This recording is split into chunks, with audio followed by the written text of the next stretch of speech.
Tu te Oui. souviens du film 300 où les Oui. mecs se prennent des flèches? Tu sais, il y a une pluie de flèches qui arrive. C'était Oui. pareil.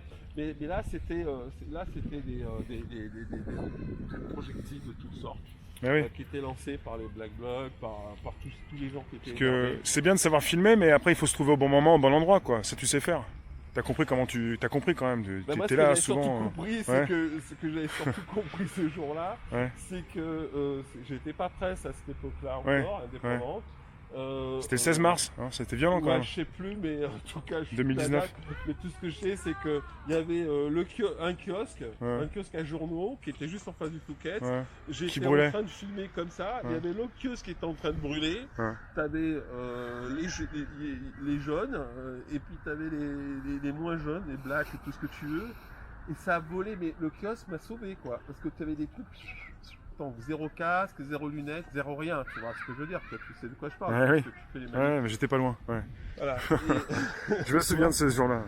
Voilà. Et le truc, c'est que à un moment, t'as les policiers, les braqueux, tout ça, qui sont venus, mais ils sont mis comme toi, là, qui sont plaqués, ils me frôlaient, les mecs. Et moi, j'étais là, je continuais à filmer, tu vois.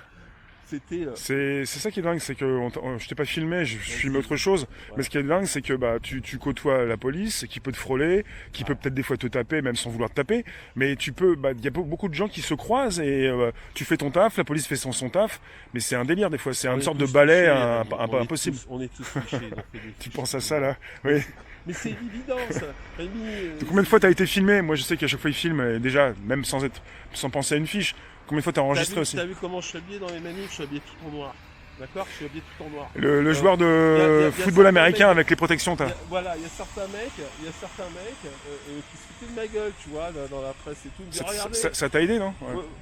Attends Rémi, je me suis pris des coups de matraque dans le bide comme ça. Tu m'as déjà dit. J'avais des bleus, ça comme. Tu sais, à un moment, je me réveille, et 2 jours plus tard, je me dis, c'est bizarre, j'ai mal au bide. Et je sentais 2 grosses boules, tu vois, comme ça, qui avaient poussé. Et en fait, tu t'es rappelé ce qui s'est passé, non? Ouais, parce que en fait, t'es tellement dans l'adrénaline, t'es tellement dans tout ça. Attends, regarde, je me mets de ce côté, tu te mets de ce côté. Ouais. Comme ça, tu on évite les arbres. Ouais. T'es tellement dans l'adrénaline. T'es tellement dans l'adrénaline. C'était à Nantes. Moi, j'étais jamais à Nantes. Oui, en ça, plus, t'es parti dans certaines villes. Bah, c'est là où les mecs sont partis. J'étais parti avec Yacine. Tu prends vraiment des risques. Hein. Tu vas dans des endroits assez chauds quand même. Non. Bah, Nantes, ça a souvent été chaud, non? Nantes, c'est très chaud. Bah, c'était surtout le jour où il y avait la cérémonie pour Steve. Ah oui. Donc en fait... Tu n'y es pas allé par hasard et pour rien. Tu savais bien que ça pouvait un peu déborder, qu'il y avait certainement des choses à filmer. Yacine de Civisso, c'est mon ami. Oui. On est devenus amis. Oui. Tu vois, donc au tout début, j'adore ce qu'il fait, j'adore ce que tu fais. Voilà quoi, donc voilà. Donc, il est là souvent aussi. Toi aussi, tu étais là très présent. On fait partie de ceux qui étaient souvent là sur les manifestations. On l'a retrouvé souvent, Civicio, enfin à Yanis. Bon. Tu sais comment j'explique ce qui est en train de se passer? Je dis qu'en fait, on filme l'histoire. Il y en a qui écrivent l'histoire, les scripts, tout ce que tu veux, mais on sait tous qu'en gros, pour justement rendre immortels les rois, les pharaons, tout ce qu'on veut, tout ça, il y a toujours eu des mecs qui grattaient, toi. Qui interprétaient, puis après il y a des mecs qui gommaient un peu, tout ça, machin. Là, quand tu filmes, si tu fais pas de découpage, surtout quand tu n'en fais pas un seul, c'est vraiment l'histoire, c'est ce qui s'est passé. On est au 2e millénaire, on a ça. Dans 2000 ans, dans 500 ans, tu auras carrément des êtres devant toi, en dur, mais qui seront des projections, enfin, tu vois, voilà. Ouais. Ok. Ça vient vite. Mais nous, on filme. Et je t'avoue franchement que oui, on écrit l'histoire. On écrit l'histoire, mais avec des images. Et je te conseille, je pense que tu l'as compris, dès qu'on appuie sur le bouton et qu'on commence à filmer, faut garder. Faut garder, il faut continuer à filmer. Filmer. C'est parce que ça peut arriver quand tu penses que tu vas couper, en fait, il se passe quelque chose. Il se passe quelque chose. Voilà. C'est pour ça que quand on fait des directs, nous, en fait, je suis pas le seul, tu parles de Yanis, on peut attraper des choses que d'autres n'attrapent pas, quoi, parce que ça vient, quoi, ça arrive. Bah, vous prenez énormément de risques, les liveurs, parce que vous risquez de vous mettre à dos très très vite un peu tout le monde. C'est ça, c'est ça. En fait, personne n'est content. C'est ça. Donc moi, je sais pas. C'est pour ça aussi, tu vois, que moi je suis avec Line Press. C'est parce que je fais des images, elles sont là. Ouais. Je fais une sentinelle. Ouais. Elles sont là, les images. Tu prends, tu coupes, t'es pas obligé de faire du sans arrêt, Moi, quoi. je ne coupe rien. Non, mais je veux dire, tu enregistres, tu arrêtes l'enregistrement, mais tu fais pas du direct. Jamais. J'ai essayé, comme peut-être 2-3 personnes, mais avant d'être avec Line Press, j'ai peut-être fait des images et tout, j'ai peut-être posté tout. J'avais pas cette conscience, comme plein de gens. Au début, quand tu étais gilet jaune, que tu faisais le gilet jaune, tu vois la manif et tout, tu ne te posais pas la question si les mecs allaient être arrêtés parce qu'il a fait ça tel jour et puis tel autre jour. Tu vois, je crois que la plupart des gens dans leur logiciel, il y avait les manifestants et puis tout le monde était gentil, et puis il y avait quelques personnes qui s'énervaient, mais bon, on ne savait pas qui c'était de toute façon. Mais au bout du bout, tu regardes les gens, J'avais pas compris l'étendue du problème, quoi. Voilà. Tu vois, et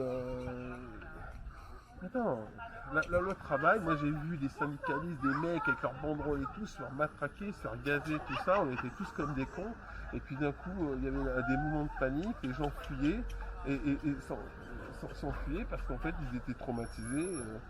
Parce que, et voilà quoi, tu vois. C'est devenu de plus en plus violent. Au niveau de la répression, ça se sent, quoi. Les syndicalistes ne seraient pas autant radicalisés, ne seraient jamais autant énervés s'ils n'avaient pas pris autant de coups dans la gueule. Ouais. Ce que je veux dire. Donc il y a une logique là-dedans. Tu te rappelles Il y a un perroquet. Ah, il est là? Ouais, regarde. Voilà. Moi, j'ai pas filmé les gens. Voilà, donc tiens, on peut se mettre là. Ça va être sympa. Mais sinon, tout à l'heure, on est parti très loin, mais sur la crypto, quand par rapport, tu me parlais de Booba, par rapport à susceptible écroulement du système, on peut quand même, je te pose une question, faire une estimation quand ça peut s'écrouler. Quand tu serres un petit peu, quand tu n'arrêtes pas d'essorer, enfin de prendre les dernières gouttes sur des gens, je sais pas comment je peux l'exprimer. Quand tu essaies de récupérer un maximum, là, en fait, ils récupèrent des miettes. Il y a de plus en plus difficile de faire de l'argent en investissant même en bourse, avec beaucoup de risques et beaucoup moins de gains. À un moment donné, tu te prends le mur. Il y a un moment donné où tu peux estimer. Moi, j'ai jamais investi en bourse. Et comme tu t'y connais, enfin, que t'aimes bien t'occuper de la crypto. Moi, je fais rire mes potes. Eux, c'est des gros traders. C'est la base rétro Satanas, tu vois, des gilets jaunes. Oui, c'est la sale race. C'est des mecs qui investissent, qui n'ont rien à foutre. Ils font des poutres d'école, c'est-à-dire ils investissent sur des shorts ou des et puis c'est beaucoup d'argent aussi. Des shorts, des longues, c'est-à-dire ils misent par exemple. Attends, est-ce que tu te rends compte que le truc là qui représente il y a des mecs qui achètent le pétrole, tu vois, en virtuel, d'accord. Et ils misent sur le prix du pétrole au plus haut, au plus bas, tout ça, machin, etc.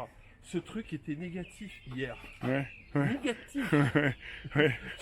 Tu vois le délire? Oui, mais ça va pas les déranger. Ils savent très bien ce qu'ils peuvent faire, même quand c'est négatif, non? Ouais, mais ça veut surtout dire un truc, ça veut dire que quand ça va repartir, le pétrole, il va monter d'une force, il va exploser, quoi. Il va nous défoncer notre race à tous.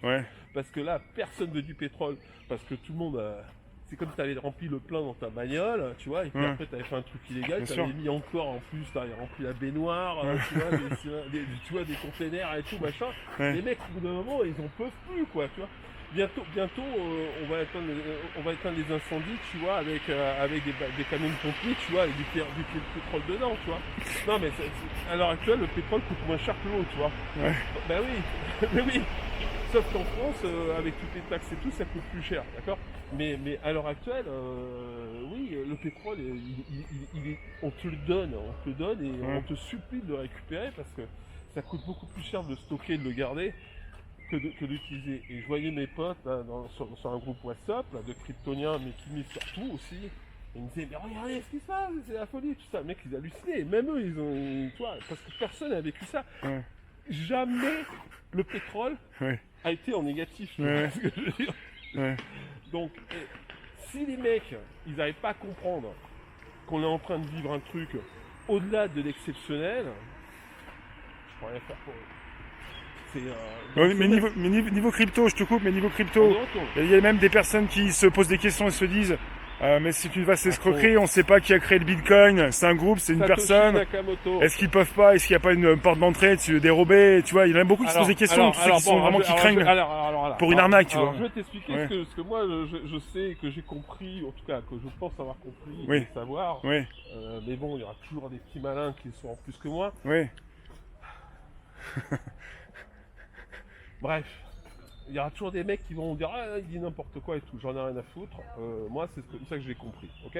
oui. Le truc qu'il y a, c'est que Satoshi Nakamoto, c'est un petit génie qui a une vision géniale, qui a compris qu'en gros, la crise de 2008, ça avait foutu un bordel monstre, Oui. d'accord? Voilà. Donc, financièrement, tu avais 100 $ dans ta poche, ou 100 € dans ta poche, Oui. et puis d'un coup, tu vois, ça fondait comme neige au soleil. Parce qu'entre les taxes, l'augmentation de la vie, le passage à l'euro, toutes les dettes que les banques ont créées à cause des subprimes et qui sont rabattues sur nous, voilà. Donc tout le monde a compris ça, même le mec caché sous sa pierre dans sa grotte, d'accord? Voilà, parce que même lui, tu vois, il est obligé de sortir de ton compte de sa grotte, hein, il est là, ouais, l'anti-système et tout. N'empêche que le mec, c'est le premier, tu vois, que tu vas retrouver au McDo après aller bouffer un truc, tu vois. Non, mais on est cash, hein, d'accord?